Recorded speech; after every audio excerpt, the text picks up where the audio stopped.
सो श्वास सुरक्षा अहम है। क्यों? आयुर्वेद कहता है शरीर साधन है। किसका? सारे काम को करने का। शरीर माध्यम, धर्म खल साधनम। यही माध्यम है। सारे सुखों की चाबी इसी के पास मिलती है। इसी से एंजॉय कर सकते हैं। सबसे पहले हम क्या करें? प्रतिदिन हमें अपनी नाभि को चेक करना चाहिए और उसे हमेशा संतुलित रखना चाहिए। नाभि संतुलित रखने के लिए क्या करना चाहिए? ऐसे करो, ये लाइनें जो होती हैं ना, ऐसे ऐसे दोनों ऐसे उंगली को मिलाएंगे और बराबर बराबर दोनों सारी लाइनें पैरेलल मिल रही हैं तो आपकी नाभि ठीक है। यदि नहीं ठीक है तो कुछ आसन, कुछ प्रक्रियाएं अपने कोच से पूछना, कुछ जानकार लोगों ने से पूछ लेना और नाभि को संतुलित रखना बहुत जरूरी है। कभी सेशन में मैं आपको बताऊंगा कि नाभि 10 दिशा में, ऊपर नीचे दाएं बाएं और क्रॉस में 10 दिशाओं में भी खिसक सकती है। और जब खिसकती है तो कौन सी दिशा में खिसकने से किस विटामिन की कमी हो सकती है, किस दिशा में खिसकने से कौन से मिनरल की कमी हो सकती है। क्योंकि खा तो सब कुछ रहे लेकिन पच नहीं रहा है, एब्जॉर्प्शन नहीं हो रहा है। सो ये नाभि बहुत जरूरी है हमें संतुलित रखना। ठीक है जी। और सुबह हम आधा घंटा जरूर बाहर टहलें। ये स्वास्थ्य सुरक्षा के कुछ नियम हैं जिन्हें हमें रोज अपनाना चाहिए। हमें भोजन की प्रक्रिया दिन भर नहीं खाना चाहिए भाई। ये शरीर खाने के लिए नहीं, कर्म करने के लिए बना है। इस संसार में कर्म प्रधान है, खाना प्रधान नहीं है। हमने तो खाना प्रधान कर दिया है। हमें क्या करना है जी? थ्री थ्री मील प्लान पर रहना है। 3 मील प्लान। दिन भर चरते नहीं रहना है। नहीं तो चरते रहोगे तो फिर क्या होगा? अब मैं नहीं कहूंगा आगे। जी। हमें हर भोजन के अंतर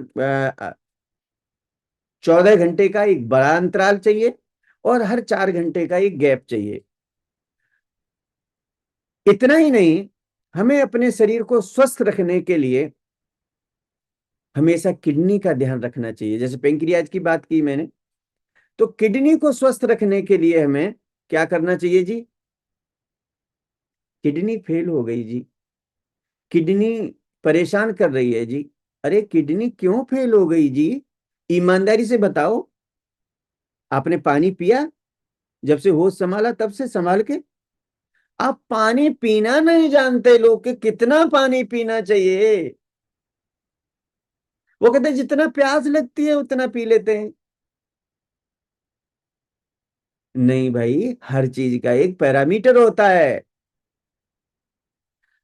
आपको 3 रोटी की जरूरत है, आधी रोटी देंगे तो आप बिलबिला जाते हैं, घर में अफरा तफरी कर देते हैं, लड़ाई दंगा कर देते हैं। नहीं, मैं आधे पेट रोटी कैसे खाऊंगी, मुझे तो पूरा खाना चाहिए। ऐसे ही आपको 20 किलो वजन पर 1 लीटर पानी आपको पीना ही पीना है। वजन के आधार पर आपका पानी का आ, नियम होता है, वजन के आधार पर। ठीक है जी। दिन में कम से कम 3.5 से 4 लीटर पानी हर व्यक्ति को पीना जरूरी है। इससे किडनी की सुरक्षा बनी रहेगी और किडनी आपकी ठीक बनी रहेगी। प्रतिदिन आपको 2 बार मल त्याग करना चाहिए। ध्यान रखें, सुबह और शाम। सुबह का खाया शाम तक, शाम का खाया सुबह तक। सुबह का खाया शाम, यानी सुबह का सुबह लेटिन करते हैं आप तो कुछ मल को सड़ाते हैं आप, फिर 12 घंटा एक्स्ट्रा रख रहे हैं आप उसको। और दिन भर में कितनी बार पेशाब? 5 से 6 बार आपको यूरिन जाना चाहिए। यदि इतनी बार से ज्यादा जाते हैं तो रोग का सूचक है। कम जाते ज्यादा जाते हैं तो भी ठीक नहीं है। आपको हमेशा क्या करना है? ध्यान रखना है कि 5 से 6 बार एक स्वस्थ शरीर में यूरिन के लिए आपको जाना है, नहीं तो कम जाएंगे तो पथरी होने के चांस हो जाते हैं। रात में पेशाब को जाना ठीक नहीं माना जाता, रोग का सूचक है। रात को पेशाब में जाना रोग का सूचक है, आगे बीमारी होने के चांस हैं, ध्यान रखें। और बहुत से लोग तो बहुत बार जाते हैं, बहुत बार जाते हैं, तो आपको किसी योग्य व्यक्ति से सलाह लेने की आपको जरूरत है। ठीक है जी। और 6 से 8 घंटे की आपको डीप स्लीप लेने की जरूरत है। चलिए बात करते हैं शुगर के संबंध में आज।